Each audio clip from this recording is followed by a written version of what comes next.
Welcome to all our channel move Shiksha. तो कैसे हैं आप सब लोग। मैं आशा करता हूं आप सब लोग ठीक होंगे और पढ़ाई टाइम से कर रहे होंगे। हमने लास्ट वीडियो में हमने कवर किया था हमारा government budget and the economy chapter, जिसके आज हम प्रिपरेशन वीडियो करेंगे और उसके अंदर हम एमसीक्यू के क्वेश्चंस की प्रिपरेशन करेंगे जो कि एग्जाम के पॉइंट ऑफ व्यू से बहुत इंपॉर्टेंट हैं। इन क्वेश्चंस के थ्रू ही आप आपके जो ब्रीफ कॉन्सेप्ट होते हैं, जो बड़े कॉन्सेप्ट होते हैं, इनको क्लियर कर लेंगे, क्योंकि कई छोटे छोटे एमसीक्यूज आपके बहुत माइनर और बहुत मेजर कॉन्सेप्ट को भी कवर कर लेते हैं। मेजर क्वेश्चंस करना और लॉन्ग क्वेश्चन करना वीडियो में आपके लिए पॉसिबल नहीं हो पाता है, इसलिए हमने जो मेजर क्वेश्चंस होते हैं उनको कई पार्ट्स में ब्रेक करके माइनर क्वेश्चंस के अंदर उनको बनाया होता है, जो कि आपके एमसीक्यू क्वेश्चन के फॉर्म में आपके सामने आ जाते हैं। अगर आप सारे ही एमसीक्यू क्वेश्चन को बड़े ध्यान से कर लेते हैं तो आप अपने चैप्टर के ऑल इन एवरेज सारे इंपॉर्टेंट टॉपिक को कवर कर लेंगे और वो आपके एग्जाम में स्कोर करने में बहुत ज्यादा हेल्प करेगा। तो चलिए स्टार्ट करते हैं आज का हमारा chapter, the government budget and the economy, class 12th। और जैसे कि चैप्टर स्टार्ट करने से पहले मैं हमेशा आपको एक इंपॉर्टेंट बात बताता हूं कि अगर आप हमारे चैनल पर डायरेक्ट पहुंचना चाहते हैं तो इस क्यूआर कोड को किसी भी मोबाइल एप्लीकेशन जैसे कि फोन पे, आपका गूगल स्कैनर या कोई भी अदर स्कैनर जो आपके फोन के अंदर है, अगर आप उससे क्यूआर कोड को स्कैन करते हैं तो आप डायरेक्ट हमारे एप्लीकेशन जो कि हमारा यूट्यूब पे चैनल है मुफ्त शिक्षा, उस पर आप पहुंच सकते हैं और हमारे वीडियोस को डायरेक्ट वीडियो के थ्रू पढ़ सकते हैं। और अगर आपके आसपास कोई ऐसा बच्चा है जो अपने एजुकेशन का एक्सपेंस बियर नहीं कर सकता तो आप इसका स्क्रीनशॉट शेयर कर सकते हैं उस बच्चे के साथ, ताकि वो भी हमारी वीडियोस पे डायरेक्ट पहुंच सके और अपनी स्टडी पूरी कर सके। तो चलिए बिना टाइम जाया करिए हम स्टार्ट करते हैं हमारी आज की एमसीक्यू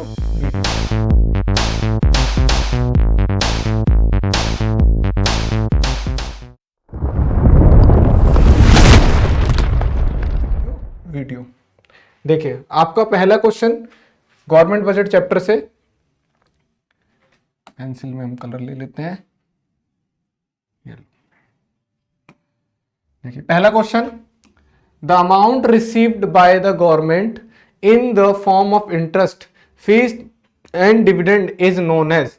बोल रहा है गवर्नमेंट को जो भी अमाउंट रिसीव होता है किसकी फॉर्म में, इंटरेस्ट के फॉर्म में, फीस के फॉर्म में या फिर डिविडेंड के फॉर्म में, उसको किस नाम से जाना जाता है, टैक्स रिवेन्यू के नाम से या कैपिटल रिसिप्ट के नाम से, नॉन टैक्स रिवेन्यू के नाम से या फिर नन ऑफ दी अबव। और ये वीडियो हमने लास्ट वीडियो में ही हमने सब कॉन्सेप्ट पढ़े हैं। तो अगर आपको क्वेश्चन समझ में नहीं आ रहा है तो आप क्या करें, पहले हमारी प्रीवियस वीडियो पे जाएं जिसके अंदर हमने कॉन्सेप्ट को क्लियर समझाया हुआ है। गवर्नमेंट बजट की हमने कॉन्सेप्चुअल वीडियो भी बनाई है, उसको पढ़ें और उसके बाद आप इस वीडियो पे आए तो आपके सारे क्वेश्चन एकदम क्लियर हो जाएंगे। चलिए फिर भी हम आपको टाइमर देते हैं। इस क्वेश्चन का आंसर देने के लिए हम आपको देते हैं टाइमर। हम आपको देंगे 25 सेकेंड, ठीक है। चलिए बताइए, इसका आंसर आपको देना है 25 सेकेंड के अंदर। और आपके सामने से मैं हट चुका हूं, अगर आपको इसका स्क्रीनशॉट लेना है क्वेश्चन का तो आप इसका स्क्रीनशॉट ले सकते हैं, क्योंकि एग्जाम के पॉइंट ऑफ व्यू से ये इंपॉर्टेंट क्वेश्चंस हैं।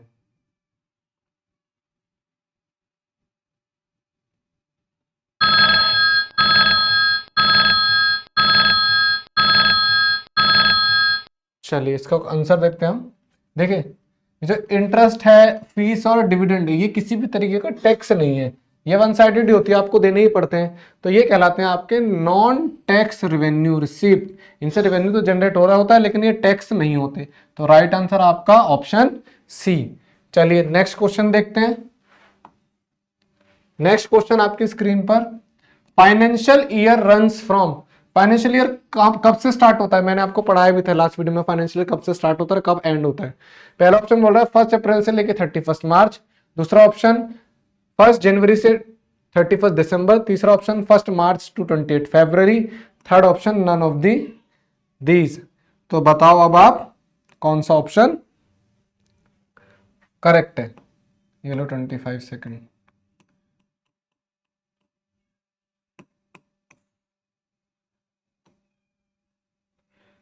बड़ा हो गया, ये लो बताओ आंसर इसका।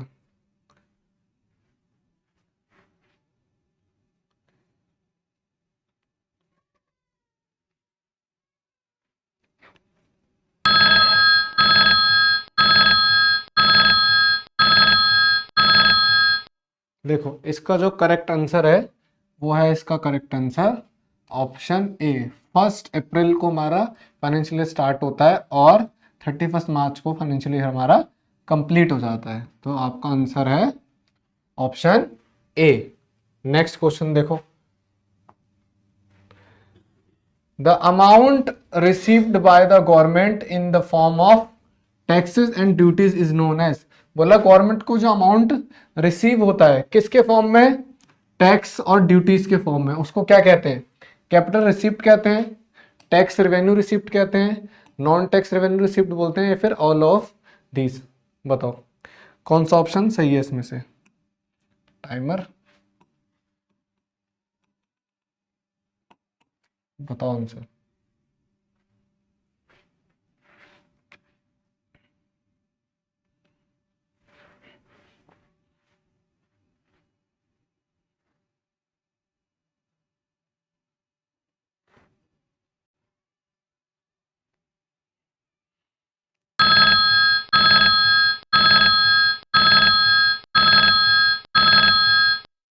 देखो इसका करेक्ट आंसर क्या है, टैक्सेस और ड्यूटीज। तो ये क्या, ये किसके अंदर आती है, ये रिसीप्ट तो है लेकिन कैसी है, टैक्स रेवेन्यू रिसीप्ट। देखो मिल रिसीव हो रहा गवर्नमेंट को, रेवेन्यू तो है ही है, लेकिन कैसा रेवेन्यू है, टैक्स रेवेन्यू। तो सही ऑप्शन होगा आपका ऑप्शन बी। ठीक है, चलिए नेक्स्ट क्वेश्चन देखते हैं। What is the objective of government budget. Government budget का ऑब्जेक्टिव क्या होता है, कि गवर्नमेंट बजट क्यों पढ़ाया जाता है। तो मैंने चैप्टर स्टार्ट करते ही गवर्नमेंट की डेफिनेशन की जस्ट बाद ही आपको बताया था कि ऑब्जेक्टिव क्या होता है गवर्नमेंट बजट बनाने का, तब आपके सामने क्वेश्चन भी आ गया। पहला इकोनॉमिक डेवलपमेंट के लिए बनाया जाता है, दूसरा बैलेंस्ड रीजनल डेवलपमेंट के लिए, या redistribution of income and wealth, या फिर ऑल ऑफ दी अबव। बताओ आंसर। टाइमर को यहाँ ले आते हैं। ठीक है, चलिए सेट कर देते हैं 25 सेकेंड, आपको आंसर देना है। और आप ये वीडियो किस स्टेट से देख रहे हैं कमेंट में ज़रूर बताया करें।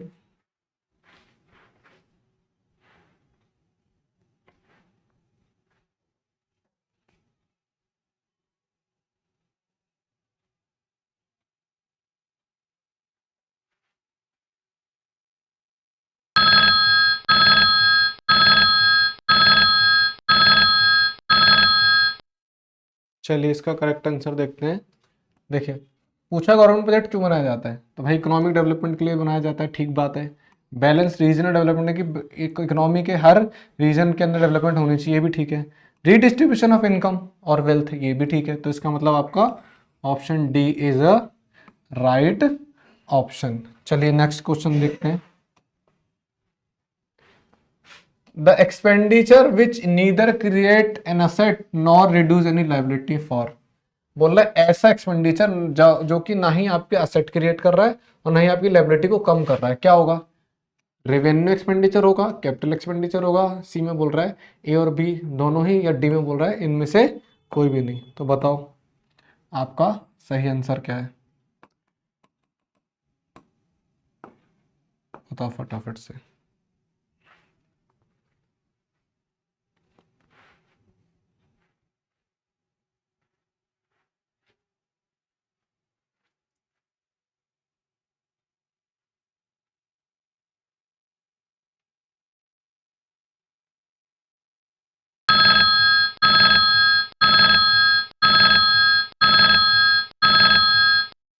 देखो जो आपका ना ही असेट क्रिएट करे और ना ही लाइबिलिटी क्रिएट करे, ऐसा खर्चा कहलाता है आपका रेवेन्यू एक्सपेंडिचर। क्या कहलाता है, रेवेन्यू एक्सपेंडिचर। चलिए नेक्स्ट क्वेश्चन देखो।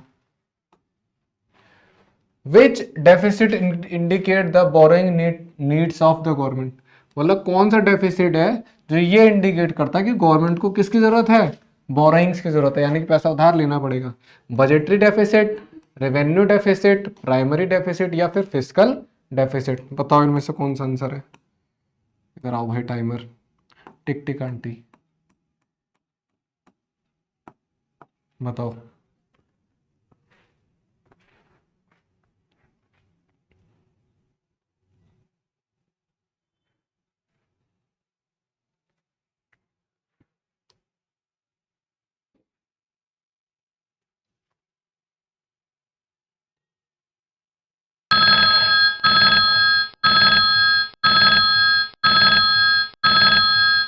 देखो इसका राइट आंसर है इसका फिस्कल डेफिसिट। फिस्कल डेफिसिट के अंदर क्या होता है, जो आपका एक्सपेंडिचर होता है वो ज्यादा होता है आपकी रिसिप्ट से। ठीक है, तो जब खर्चा ज्यादा है आपकी इनकम से तो आपको क्या करना पड़ेगा, बोरोइंग लेनी पड़ेगी, है ना। ठीक है, चलिए नेक्स्ट क्वेश्चन देखते हैं। विच of the following is not an objective of government budget. ये याद रखना, इसने बोला नॉट, इनमें से कोई एक गवर्नमेंट के बजट का ऑब्जेक्टिव नहीं है, बाकी तीन होंगे। पहला बोल रहा है redistribution of income and wealth, दूसरा एक्सपोर्ट प्रमोशन, तीसरा सोशल वेलफेयर, चौथा इकोनॉमिक स्टेबिलिटी। बताओ, बहुत आसान क्वेश्चन है, बताओ फटाफट से आंसर इसका।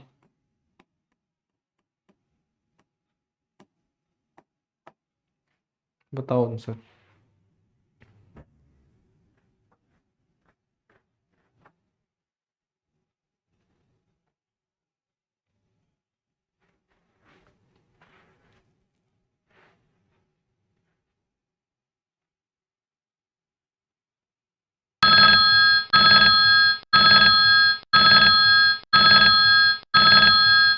देखो इसका राइट आंसर है आपका एक्सपोर्ट प्रमोशन, क्योंकि एक्सपोर्ट प्रमोशन के लिए थोड़ा ना बजट बनाया जाता है। तो एक्सपोर्ट प्रमोशन हमारा बजट का कोई भी ऑब्जेक्टिव नहीं है। चलिए नेक्स्ट देखो। What is the period for which a government budget is prepared. कौन से पीरियड के लिए गवर्नमेंट बजट प्रिपेयर किया जाता है, 2 ईयर्स के लिए, 1 ईयर के लिए, 5 ईयर के लिए, नन ऑफ दिस। ये लो टाइमर, बताओ।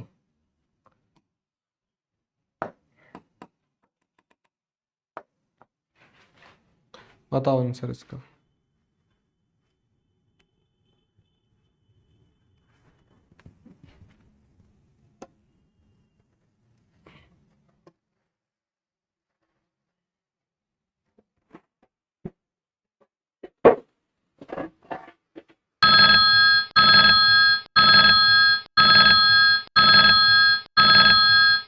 देखो इसका करेक्ट आंसर है आपका 1 ईयर। बताया था ना मैंने पढ़ाते टाइम भी, गवर्नमेंट जो बजट हर साल प्रिपेयर करती है ना। नेक्स्ट देखो। What does a government budget represent. Government budget किसको रिप्रेजेंट करता है, actual revenue and estimated expenditure, estimated revenue and actual receipt, estimated receipt and estimated expenditure, या ऑल ऑफ दीज। बताओ इसका आंसर। इधर आ जाओ टाइमर आंटी, ये लो, बताओ फटाफट से।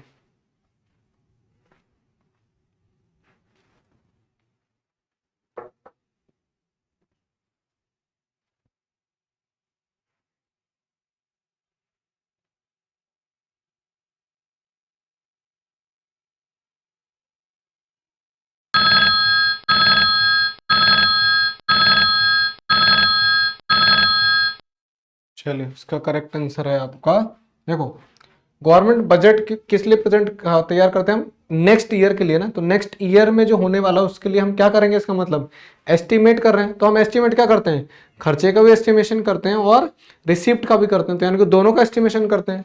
तो आपका ऑप्शन सी होगा इस हिसाब से correct option, estimation of receipt and expenditure.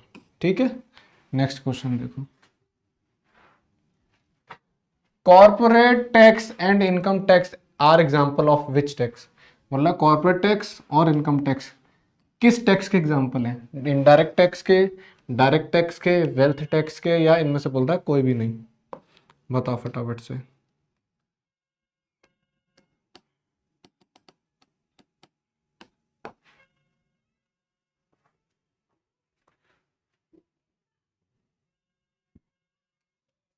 बहुत आसान question.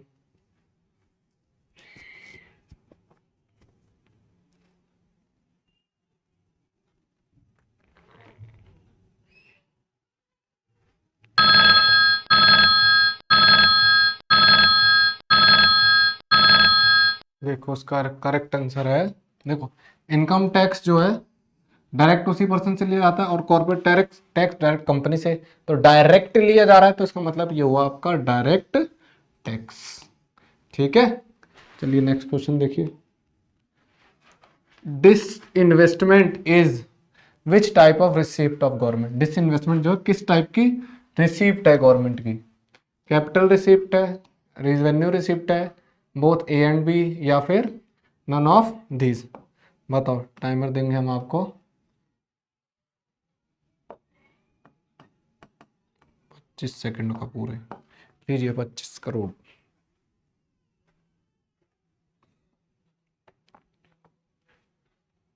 Disinvestment is which type of receipt for the government?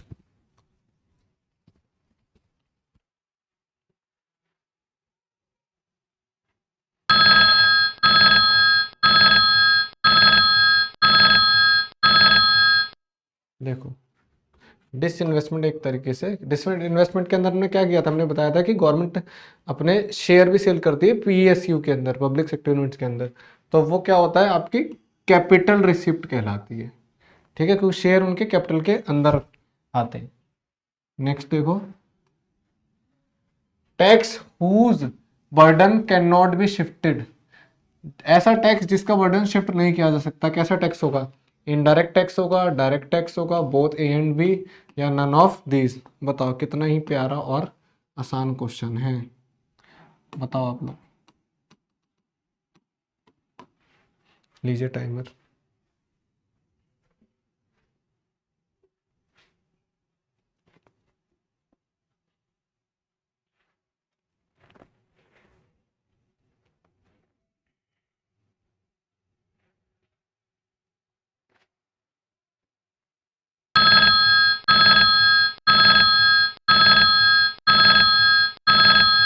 देखो करेक्ट आंसर, जिस टैक्स का बर्डन शिफ्ट नहीं किया जा सकता, इसका मतलब उसी पर्सन से लिया जाएगा जिसके ऊपर वो क्रिएट किया गया है, तो इसका मतलब डायरेक्ट लिया जा रहा है, तो ये हो गया आपका डायरेक्ट टैक्स। देखो क्वेश्चन ऐसे भी बन सकता है कि ऐसा टैक्स जिसका बर्डन शिफ्ट नहीं हो सकता, तो वो होगा आपका direct tax. Next, the source to meet physical deficit, बोला है सोर्स जो फिजिकल डेफिसिट से मिलते हो या पूरे करते हो, बोरोइंग्स करते हैं फ्रॉम पब्लिक, या बोरोइंग्स फ्रॉम एक्सटर्नल सोर्सेज, या डेफिसिट फाइनेंसिंग, या बोल रहा है ऑल ऑफ दीज। बताओ आंसर।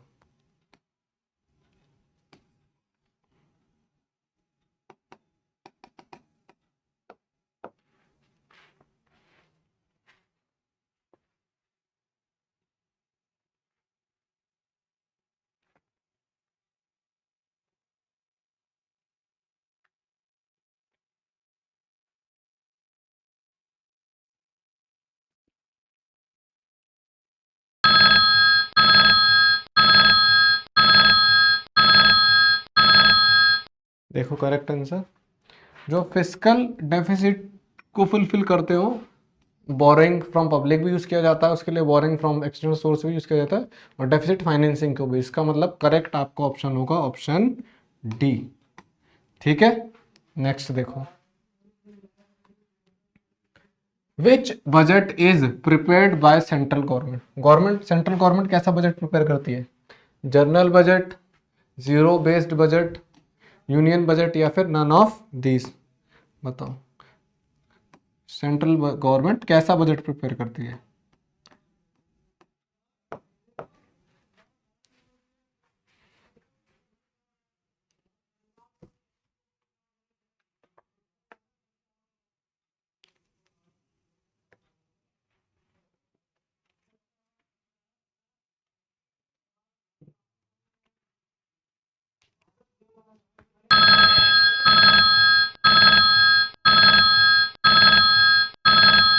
देखो करेक्ट आंसर, करेक्ट आंसर है आपका यूनियन बजट, यानी कि सेंट्रल गवर्नमेंट जो बजट पास करती है उसको यूनियन बजट भी कहा जाता है। ठीक है फ्रेंड्स, नेक्स्ट देखो,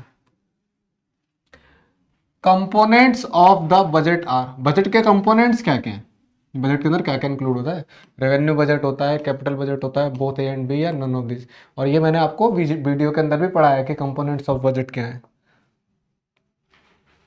बताओ फटाफट से इसका आंसर। ऐसा कोई भी क्वेश्चन ज़्यादातर आपका वीडियो के कॉन्सेप्ट से बाहर नहीं होगा जो मैंने ना पढ़ाया हो, सब वीडियो के कॉन्सेप्ट के अंदर कवर हो जाते हैं, और कई माइनर क्वेश्चन होते हैं, कॉन्सेप्ट होते हैं, तो जिसको हम एमसीक्यू में डाल देते हैं सीधे और वहीं क्लियर कर देते हैं।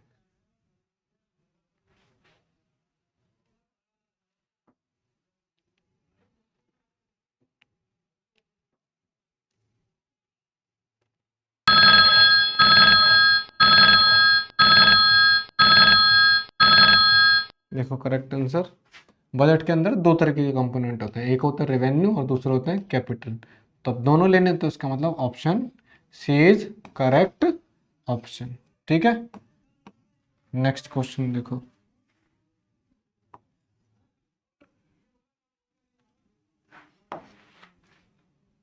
क्या हो गया?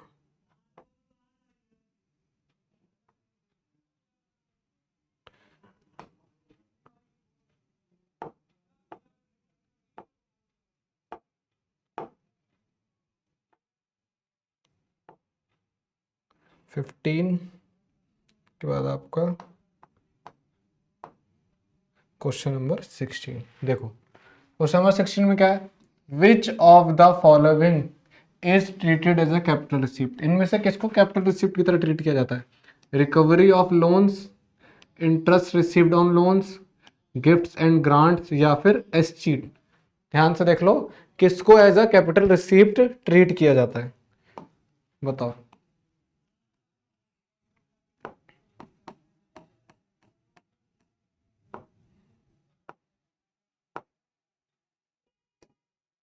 चलिए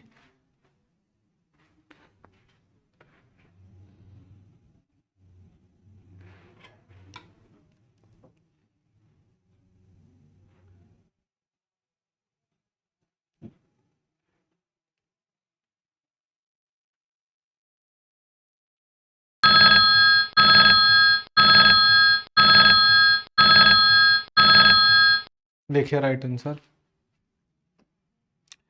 इंटरेस्ट रिसीव तो नहीं आपका आएगा कैपिटल रिसिप्ट में, ना ही गिफ्ट ग्रांट्स, और एस्चीट तो वैसे भी किसमें, रेवेन्यू में आता है। लेकिन रिकवरी ऑफ लोन्स आपका किसका पार्ट है? यह है आपका कैपिटल रिसिप्ट का, तो ऑप्शन ए इज करेक्ट। ठीक है, नेक्स्ट देखो, receipts from post office deposit and किसान विकास पत्रास इज ट्रीटेड एज। बोल रहा है कि पोस्ट ऑफिस में डिपॉजिट किया गया है और किसान विकास पत्रास, ये पॉलिसीज होती हैं उसके अंदर डिपॉजिट किया गया, तो उसे क्या बोलेंगे? कैपिटल रिसिप्ट बोलेंगे, रेवेन्यू रिसिप्ट बोलेंगे, या बोथ ए एंड बी, या फिर नन ऑफ दिस। लीजिए टाइमर, बताइए।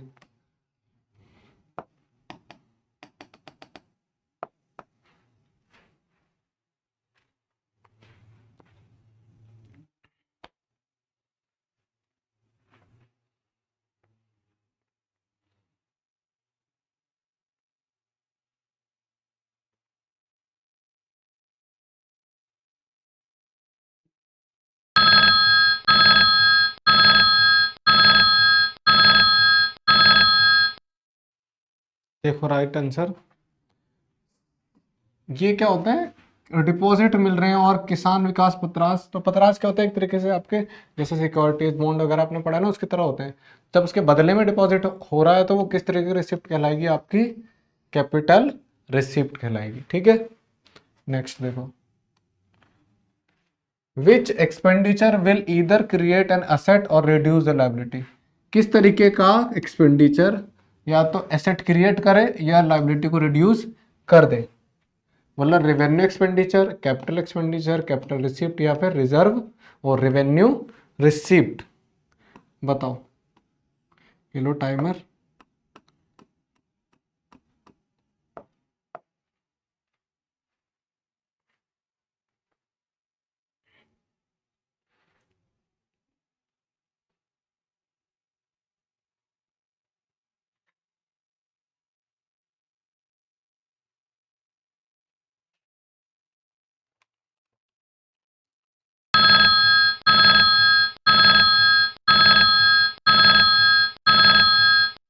देखो मैंने उस टाइम बताया था ना कि रेवेन्यू जो है ना तो आपका कैपिटल क्रिएट करते हैं, मतलब एसेट क्रिएट करते हैं, और ना लायबिलिटी को कम करते हैं।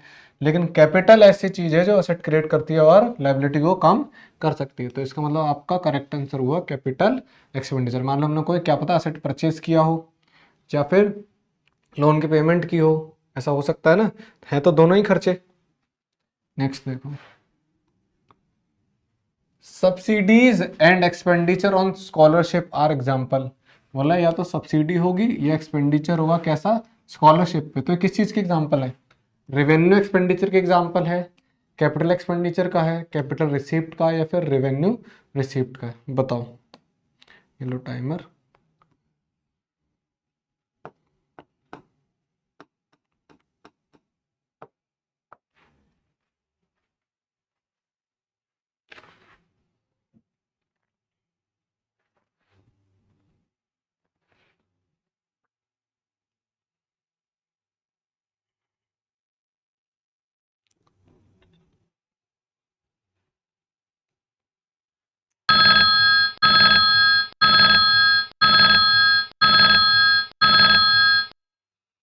देखिए इसका करेक्ट आंसर क्या होगा, एक मिनट। ये वो कह रहा है, देखो कैसा खर्चा है, या तो हम सब्सिडीज दे रहे हैं, ठीक है, यानी वन साइडेड ही है, या स्कॉलरशिप पैसा जा ही रहा है ना, कुछ ना असेट क्रिएट हो रहा है ना लाइबिलिटी कम हो रही है। तो ऐसे होते हैं आपके रेवेन्यू, क्या होते हैं, रेवेन्यू एक्सपेंडिचर। क्या है ये, रेवेन्यू एक्सपेंडिचर। नेक्स्ट देखो,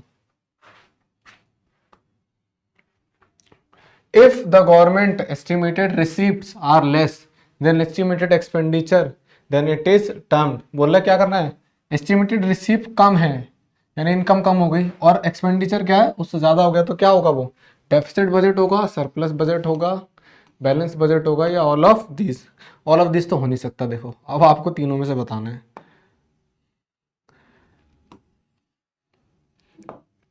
लीजिए टाइमर।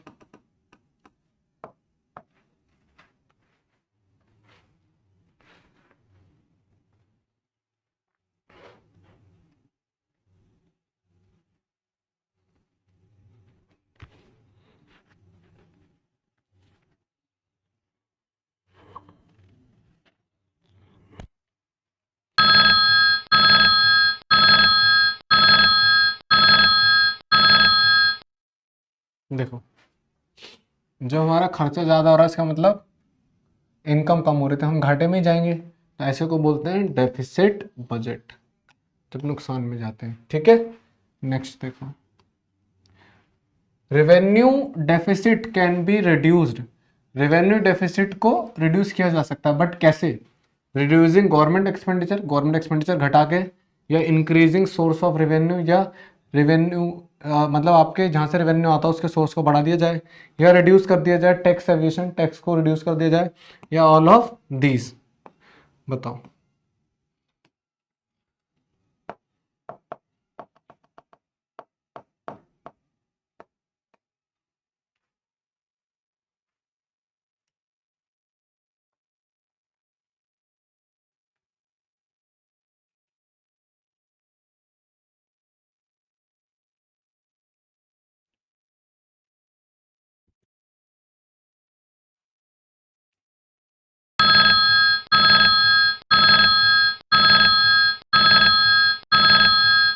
देखो इसका करेक्ट आंसर, पूछा क्या था कि हम रेवेन्यू डेफिसिट को कैसे कम कर सकते हैं, तो बोल रहे रिड्यूस कर दो गवर्नमेंट खर्च का एक्सपेंडिचर। हाँ कर सकते हैं, अगर खर्चा कम कर देंगे और घाटा कम हो जाएगा।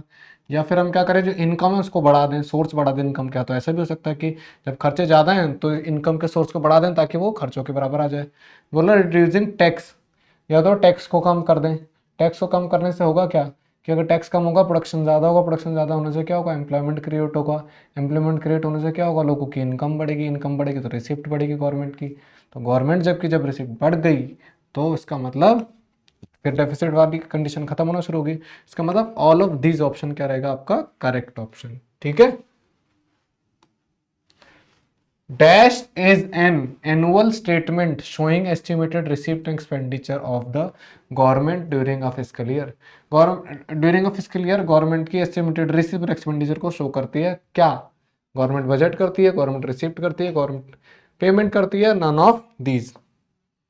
बताओ, ये लो टाइमर।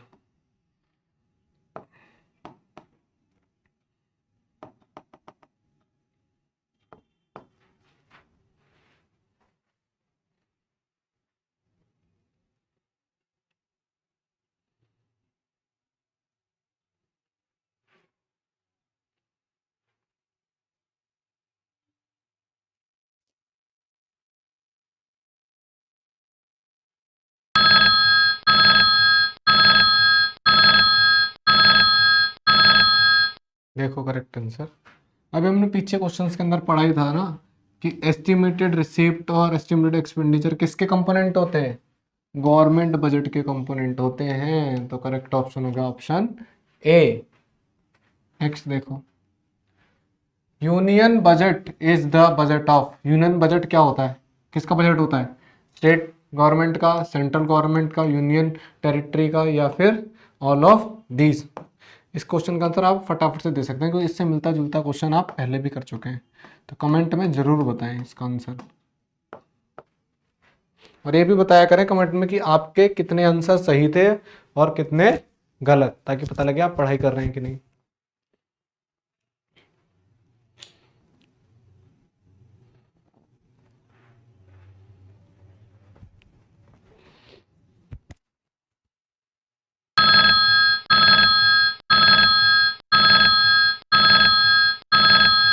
देखो करेक्ट ऑप्शन है इसका सेंट्रल गवर्नमेंट।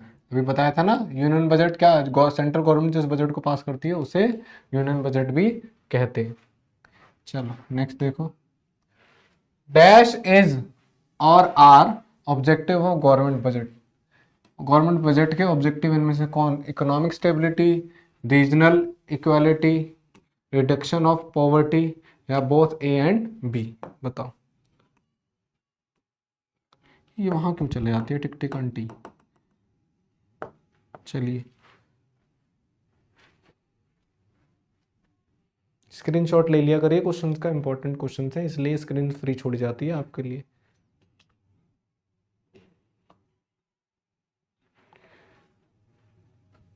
एग्जाम बहुत नियर आ चुके हैं, 12th क्लास के बच्चे बोर्ड को सीरियस लें।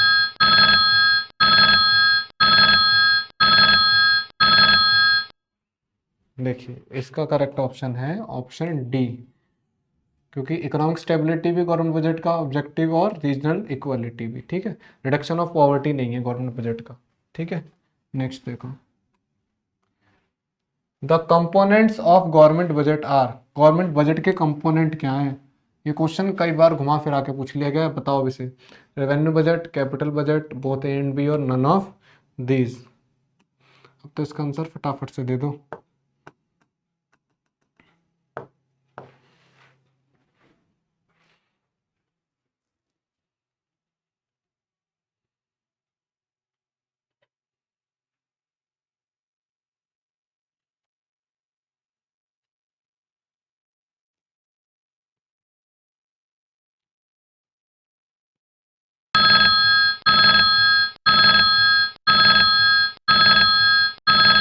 देखो इसका करेक्ट आंसर, गवर्नमेंट बजट के दो कंपोनेंट होते हैं, एक रेवेन्यू बजट होता है, दूसरा कैपिटल बजट होता है। तो इसलिए ऑप्शन सी हो गया आपका करेक्ट आंसर, ठीक है। नेक्स्ट देखो, dash receipts are recurring in nature. कौन से रिसिप्ट हैं जो रिकरिंग होती है नेचर में, यानी कि इनको रिपीट किया जाता है? Revenue receipt, capital receipt, both A and B, या नन ऑफ दीज? बताओ। ये भी पढ़ाया गया है आपको पहले ही, जब आपको पढ़ाया गया था रेवेन्यू का नेचर और कैपिटल का नेचर, तब बताया गया था।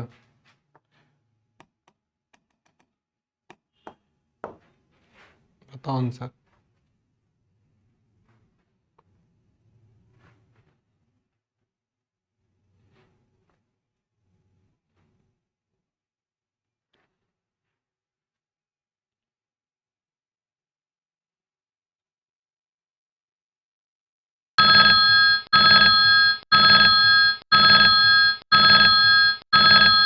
देखो इसका करेक्ट आंसर है रेवेन्यू।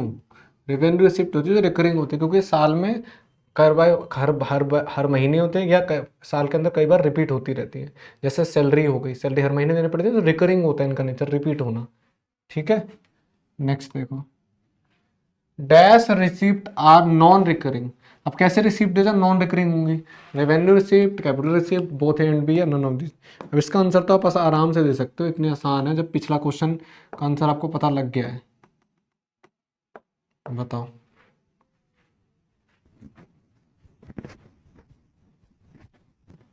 जो रिकरिंग थी वो रेवेन्यू थी, ठीक है। तो अभी बोला नॉन रिकरिंग, तो फिर क्या होना चाहिए उसका आंसर? बताओ फटाफट से कमेंट में।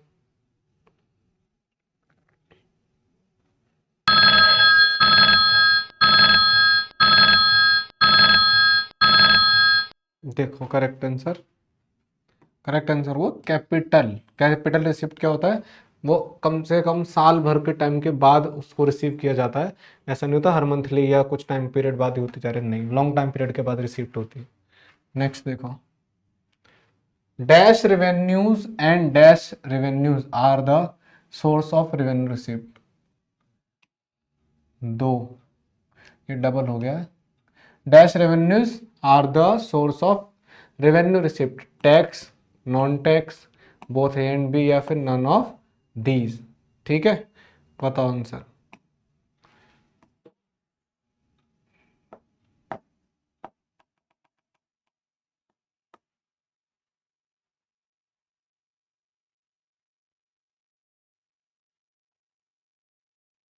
Dash revenues and dash revenues are the source of revenue receipt. इसका तो आंसर आपको समझ आना चाहिए, दो फिल करने हैं। दो फिल करने हैं तो दो कैसे मिलेंगे सीधे सीधे आंसर की तरह, इतना आसान क्वेश्चन। चलो करेक्ट आंसर देखो, दो किस में आ रहे हैं, इसी में आ रहे हैं, ऐसे भी दिमाग लगा सकते हो। टैक्स रेवेन्यू या फिर नॉन टैक्स रेवेन्यू, दोनों ही क्या है, सोर्स ऑफ रेवेन्यू रिसिप्ट। ठीक है, तो option C both A and B is right. Revenue receipts neither create nor reduce the dash of the government. बोला जो रेवेन्यू रिसिप्ट होती है ना तो वो क्रिएट कर रही है और ना ही रिड्यूस कर रही है, क्या, डैश ऑफ द गवर्नमेंट। क्या नहीं कर रही है ये आपको पता नहीं, liability an asset and liability, revenue expenditure, या नन ऑफ दीज। बताओ।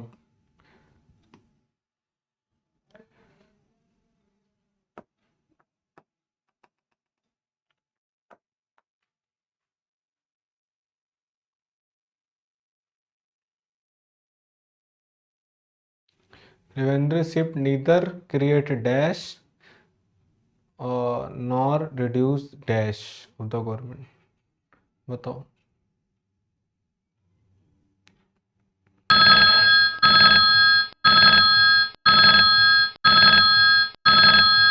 देखो इसका करेक्ट आंसर है आपका, जो रेवेन्यू रिसिप्ट होती है नीदर क्रिएट एन असेट, ना ही असेट क्रिएट करती है और ना ही लाइबिलिटी को रिड्यूस करती है।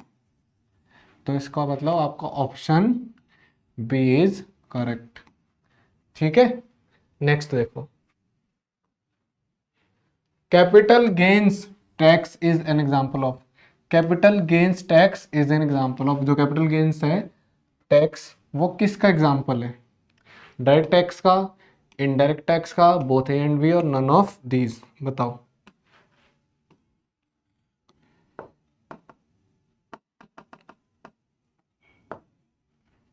बताओ आंसर।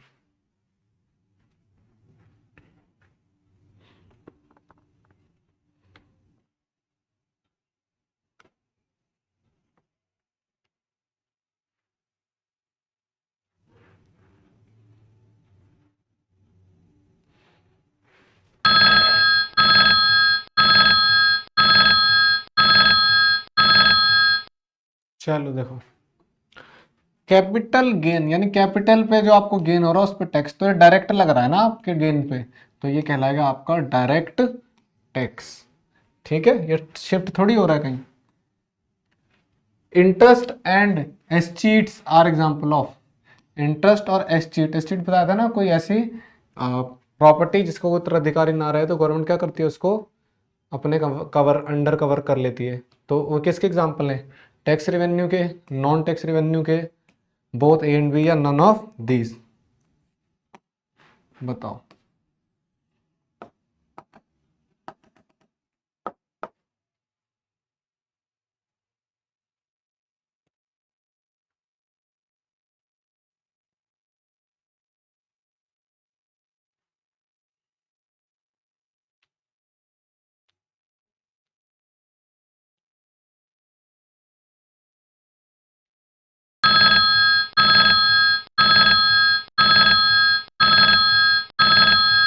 देखो करेक्ट आंसर, देखो इंटरेस्ट और एस्चीट है तो रिसिप्ट, लेकिन ये टैक्स नहीं है, तो ये कैसे हुए, ये हुए आपके non tax revenue.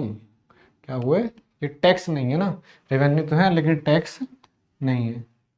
Dash either creates a liability or reduce the asset of the government, या तो ये क्रिएट कर रहा है लायबिलिटी को या फिर कम कर रहा है किसको, असेट को। क्या हो सकता है वो, रेवेन्यू रिसिप्ट हो सकती है, कैपिटल रिसिप्ट हो सकती है, रेवेन्यू एक्सपेंडिचर या फिर कैपिटल एक्सपेंडिचर। बताओ, ये लो टाइमर, इधर आओ टिक टिक आंटी, ये लो फटाफट।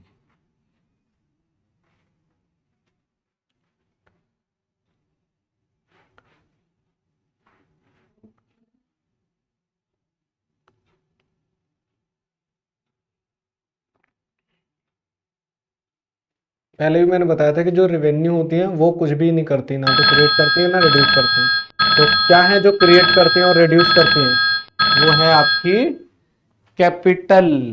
तो क्या हो गया आपका, कैपिटल रिसिप्ट हो गई, जो आपकी इधर create liability or reduce asset. हो सकता है ना असेट को सेल कर दिया हो, या हो सकता है आपने लोन ले लिया हो, है ना, या तो दोनों रिसिप्ट, सेल करोगे एसेट तो भी पैसा आएगा, या लोन ले लोगे तो भी पैसा आएगा।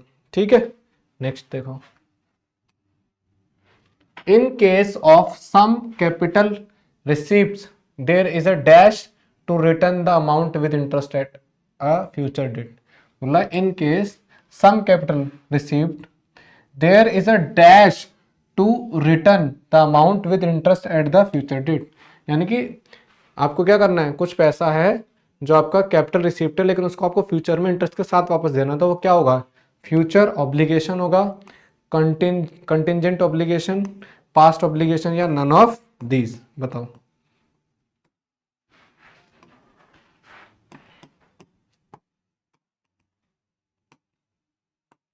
बताओ।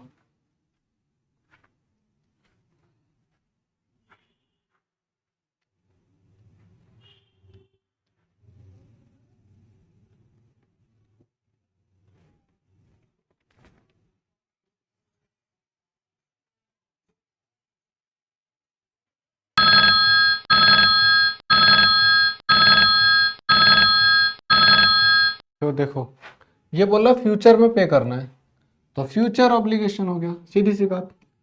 सही बात है ना भाई। नेक्स्ट देखो, dash is an example of capital receipt.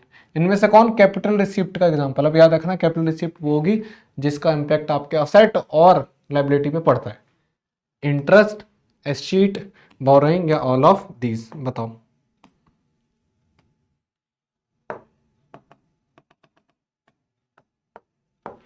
बताओ फटाफट से।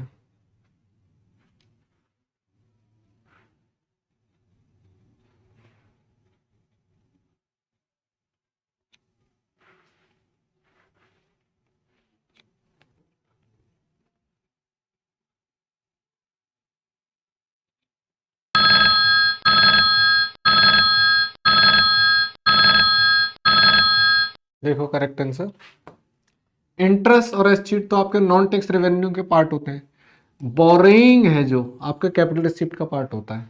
ठीक है, नेक्स्ट देखो,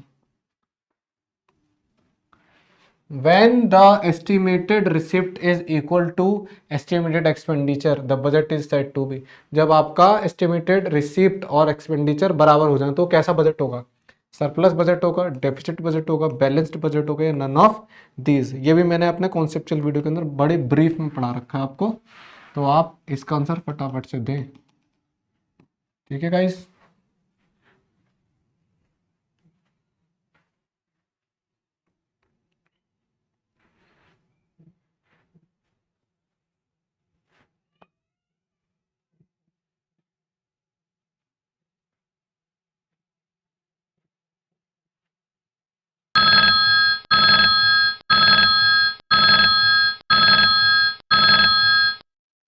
देखो जब आपका रिसिप्ट और एक्सपेंडिचर बराबर हो तो क्या हो रहा है, ये बैलेंस हो रहा है ना, तो इसका मतलब कैसा बजट है, ये है आपका बैलेंस्ड बजट। ठीक है, नेक्स्ट क्वेश्चन देखो, revenue expenditure is dash whereas capital expenditure is dash in nature. Revenue expenditure का नेचर कैसा होता है और कैपिटल एक्सपेंडिचर का नेचर कैसा होता है, ये बताना है। नॉन रिकरिंग और recurring, recurring non recurring, both A and B, या नन ऑफ दीज, बताओ। और ये क्वेश्चन आप पहले सेपरेट भी कर चुके हो, कैपिटल का नेचर कैसा होता है, रेवेन्यू का नेचर कैसा होता है, बताओ फटाफट।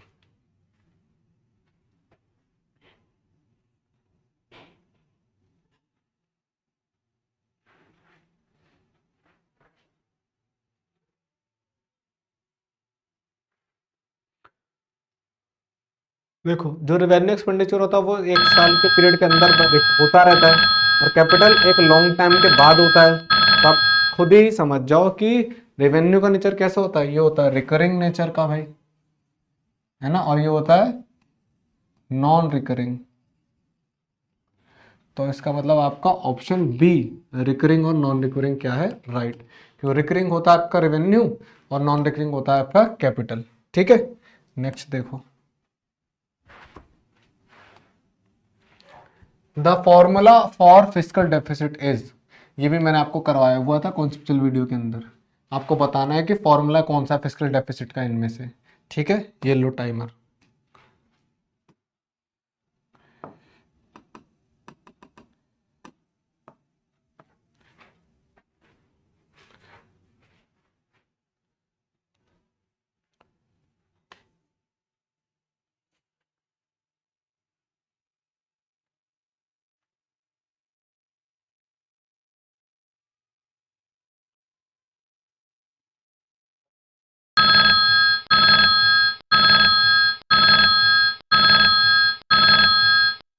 देखो इसका करेक्ट ऑप्शन है आपका option A, fiscal deficit is equal to total expenditure minus total receipt excluding borrowing. Borrowing का पैसा रिसिप्ट के अंदर इंक्लूड नहीं करना है। ठीक है, क्योंकि बोरिंग लेकर तो आप डेफिसिट को कम कर दोगे। Revenue deficit is computed as, अब रेवेन्यू डेफिसिट का फॉर्मूला क्या है बताओ, ये लो टाइम।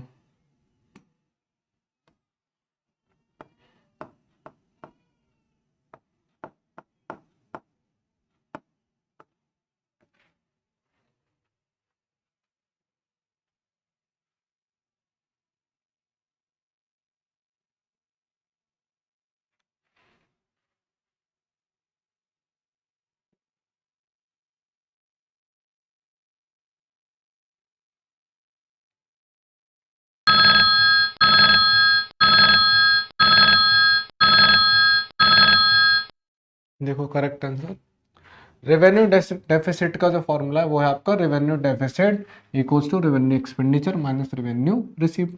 खर्चा ज्यादा होता है तभी क्या होता है, डेफिसिट होता है। तो इसलिए एक्सपेंडिचर में से इनकम माइनस करेंगे, अगर इनकम ज्यादा होती है तो इनकम में से एक्सपेंडिचर को माइनस करते। तो ऑप्शन बी इज राइट। ठीक है फ्रेंड्स, नेक्स्ट देखो, primary deficit is computed as, primary deficit का फॉर्मूला भी सिखाया था मैंने, बताओ। इन सब के फॉर्मूले सिखाए थे आपको, टाइमर मिलेगा, डायरेक्ट बताओ इनके आंसर।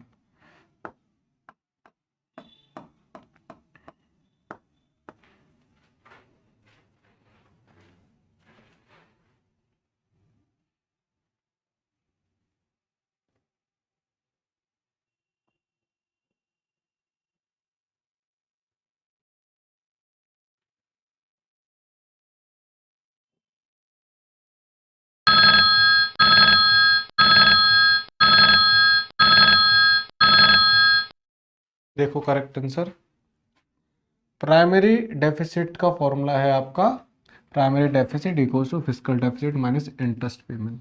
ठीक है, जब फिस्कल डेफिसिट में से हम इंटरेस्ट की पेमेंट को हटा देते हैं तो आपका निकल के आता है प्राइमरी डेफिसिट। ठीक है, a zero primary deficit indicates, अगर जीरो प्राइमरी डेफिसिट है तो किसको इंडिकेट करता है, post borrowing of the government due to interest commitment on dash. मतलब फोर्स करता है किसके लिए, बोरोइंग के लिए, लेकिन due to interest commitment, interest की कमिटमेंट कर रखी थी किसके लिए, अर्लियर लोन्स पे, फ्यूचर लोन्स पे, ये बोथ ए एंड बी, या बोल रहा है इनमें से कोई भी ऑप्शन करेक्ट नहीं है। बताओ करेक्ट आंसर,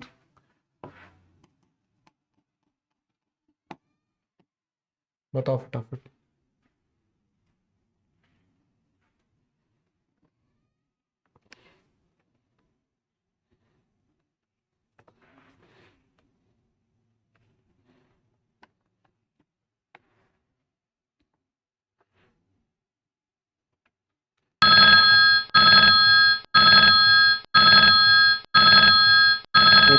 इसका करेक्ट आंसर देखो, due to interest commitment on earlier loan पे वजह से ही क्या होता है, zero primary deficit indicate force borrowing, क्योंकि हमें जल्दी देना होता है इसलिए फोर्स बोरिंग होती है।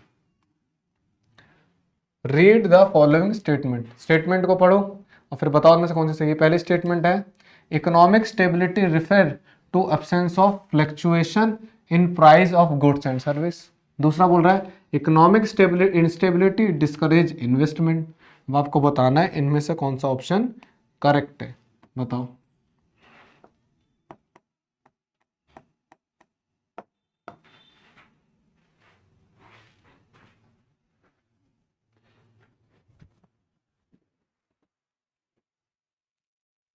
Economic stability refer to absence of fluctuation in price, बोला कि इकोनॉमिक हमारी इकोनॉमी स्टेबिलिटी में है तो इसका मतलब वहाँ पे फ्लक्चुएशन में प्राइस में कोई फ्लक्चुएशन नहीं होगा। और दूसरा स्टेटमेंट बोला इकोनॉमिक इंस्टेबिलिटी डिस्करेज इन्वेस्टमेंट, कि अगर इकोनॉमी में इंस्टेबिलिटी है तो इन्वेस्टमेंट को डिस्करेज कर देगा। तो बताओ कौन सा ऑप्शन सही है।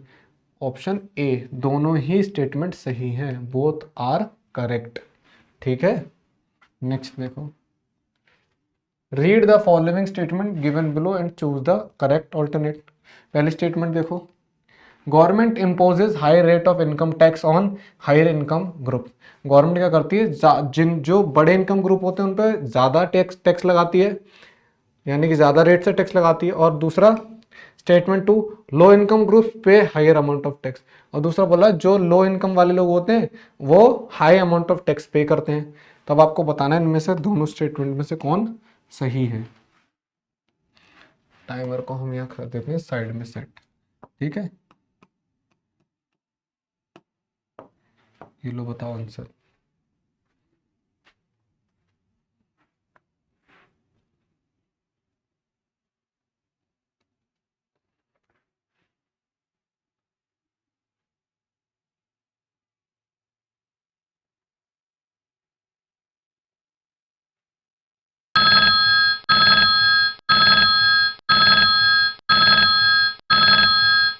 देखो करेक्ट आंसर, पहली स्टेटमेंट तो बिल्कुल सही है, जिनकी इनकम ज़्यादा होती है उनको ज़्यादा टैक्स मांग लेती है गवर्नमेंट उनसे। लेकिन ये दूसरा गलत बोला है कि जिनकी इनकम कम होती है वो हायर टैक्स पे करते हैं, गलत है।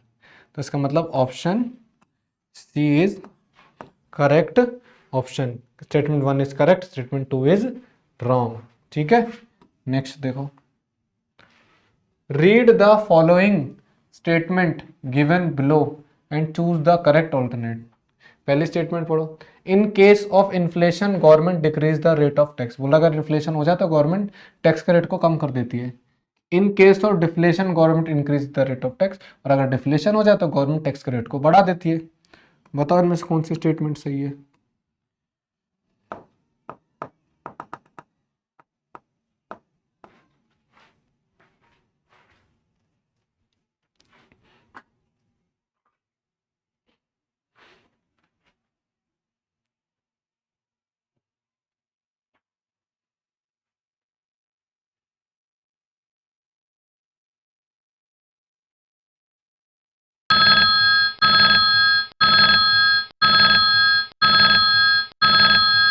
देखो correct answer, both are wrong, दोनों ही स्टेटमेंट क्या है, गलत स्टेटमेंट है।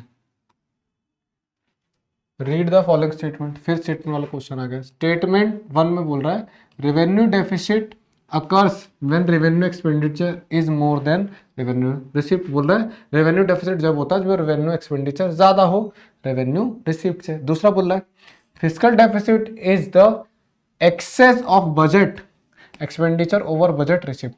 बोला फिजिकल डेफिसिट कब आता है, जब आपकी जो बजट का एक्सपेंस है वो ज्यादा हो किससे, बजट की रिसीप्ट से। बताओ करेक्ट आंसर। इसको यहाँ ले आओ, सेट करो यहाँ, बताओ आंसर।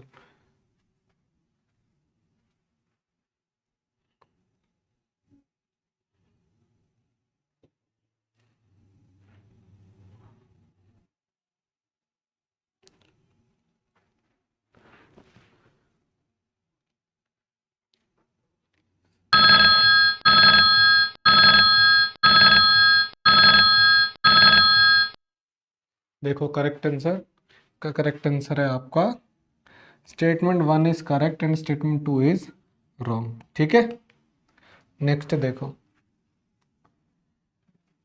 फिर आ गया स्टेटमेंट का क्वेश्चन। इसमें बोल रहा है स्टेटमेंट 1 में fiscal deficit includes borrowing to create loan. Fiscal deficit के अंदर लोन को क्रिएट किया जाता है, किसके लिए? बोरिंग क्रिएट करने। फिस्कल डेफिसिट के अंदर बोरिंग को क्रिएट करते हैं, इंक्लूड करते हैं टू क्रिएट लोन्स। और स्टेटमेंट 2 बोल रहा है fiscal deficit depicts borrowing required to meet current year budget expenditure. Fiscal deficit के अंदर हमें बोरिंग करना पड़ता है, required to meet current year budget expenditure, current year का बजट एक्सपेंडिचर की वजह से करना पड़ता है। तो आप ये बताओ इसका करेक्ट आंसर क्या है, यानी कि कौन सी स्टेटमेंट सही है?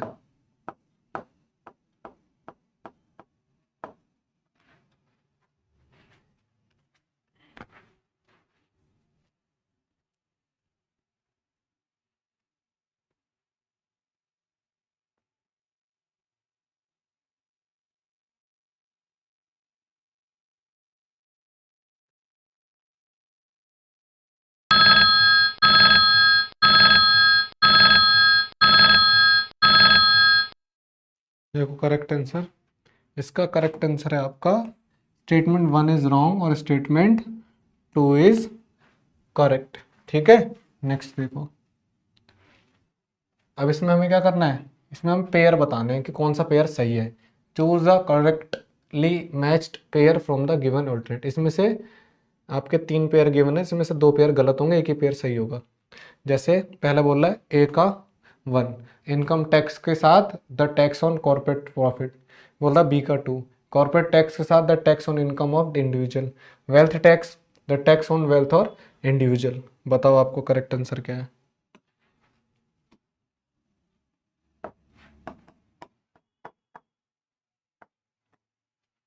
बताओ फटाफट से।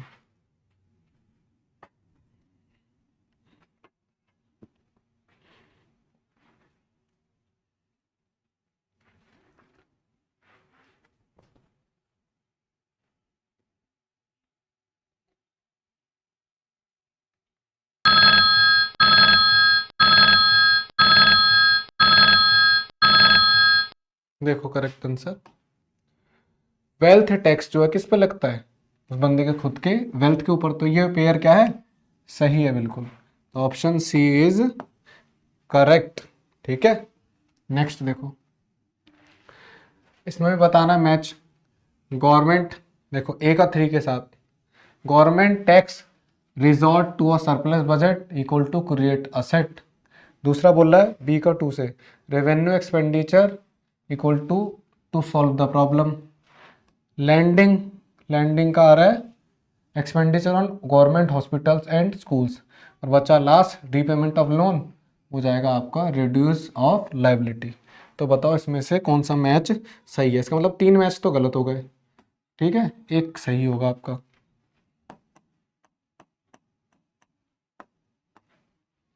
बताओ फटाफट से answer.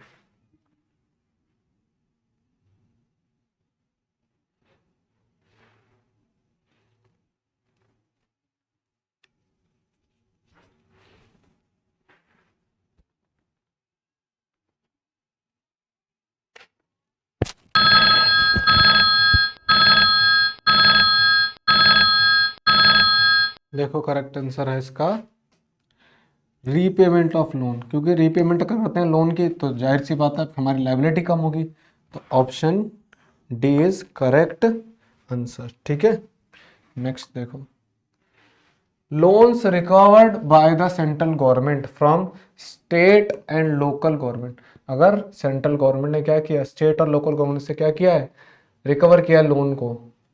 Government are capital receipt because ये क्या है, क्या है ये आपकी लाइबिलिटी क्रिएट करेंगी, या आपको रिड्यूस करेंगे अननेसेसरी एक्सपेंडिचर, या फिर फिजिकल मिसमैनेजमेंट होगा इससे, या फिर रिड्यूस करेंगे असेट को। बताओ। ये लो टाइमर यहाँ पे लगा देते हैं, टाइमर आंटी।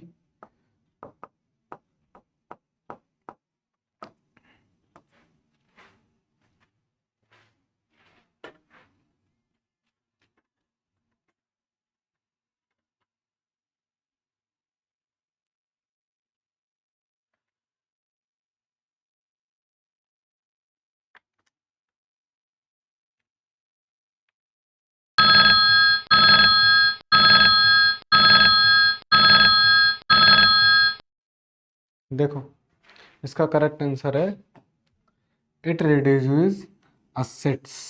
ठीक है, नेक्स्ट देखो असर्शन और रीजन वाला क्वेश्चन आ गया आपको। असर्शन में क्या बोल रहा है, to increase the rate of investment the government make direct investment in public sector unit. बोल रहा है कि अगर गवर्नमेंट को क्या करना हो, इंक्रीज करना हो रेट ऑफ इन्वेस्टमेंट, तो गवर्नमेंट क्या करेगी, डायरेक्ट इन्वेस्टमेंट करेगी पीएसयू में। रीजन बोल रहा है investment by the government induces the private sector to make investment. और गवर्नमेंट की इन्वेस्ट जो है किसको करेगी, सपोर्ट करेगी private sector to make investment. Next देखो टाइमर लगा देते हैं, आप बताओ आंसर इसका कौन सा सही है।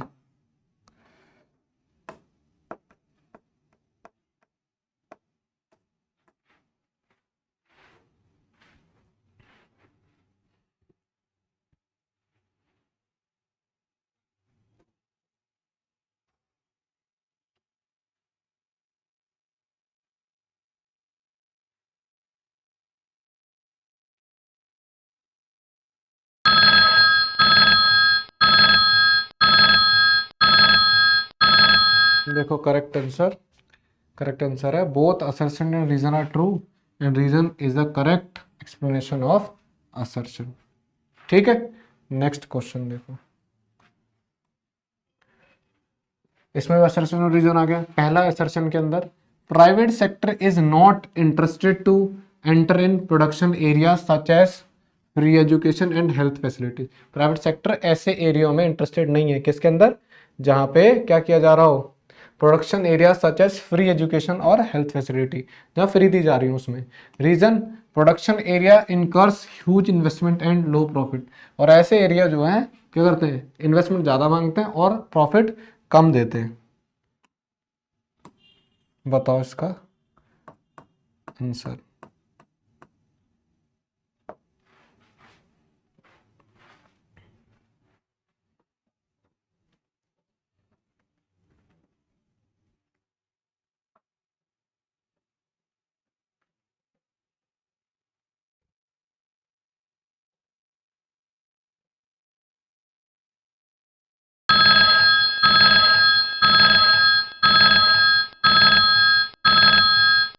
देखो करेक्ट आंसर है both assertion and reason are true और reason is the correct explanation of assertion.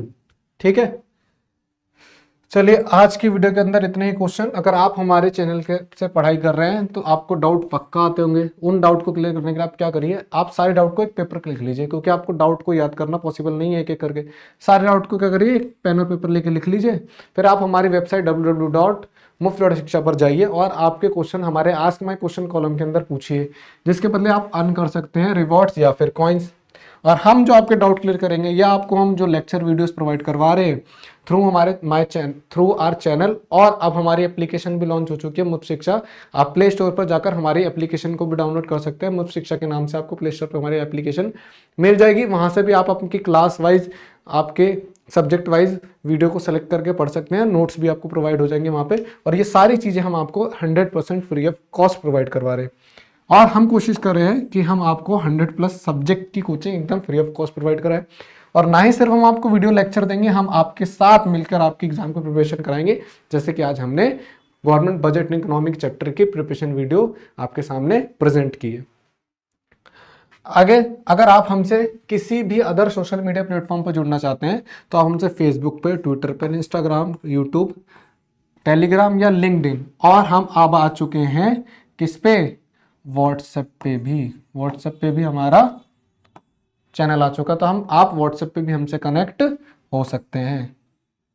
ऐसे बनता है ना व्हाट्सएप का सिंबल, तो व्हाट्सएप पे भी हमसे कनेक्ट हो सकते हैं। और आप हमें सर्च कर हमारे डोमेन नेम मुफ्त.शिक्षा सर्च करके आप हमारे किसी भी सोशल मीडिया प्लेटफॉर्म पे हमसे कनेक्ट हो सकते हैं। आज की वीडियो में बस इतना ही। Thanks for watching our video. मैं आपका एजुकेटर रिंकू शाक्या मिलूंगा आपसे इकोनॉमिक्स से एक और नए टॉपिक के साथ। Till then take care, bye bye. हंसते रहिए, मुस्कुराते रहिए, अपने चारों तरफ खुशियां फैलाते रहिए, ठंड से खुद को बचा के रखिए।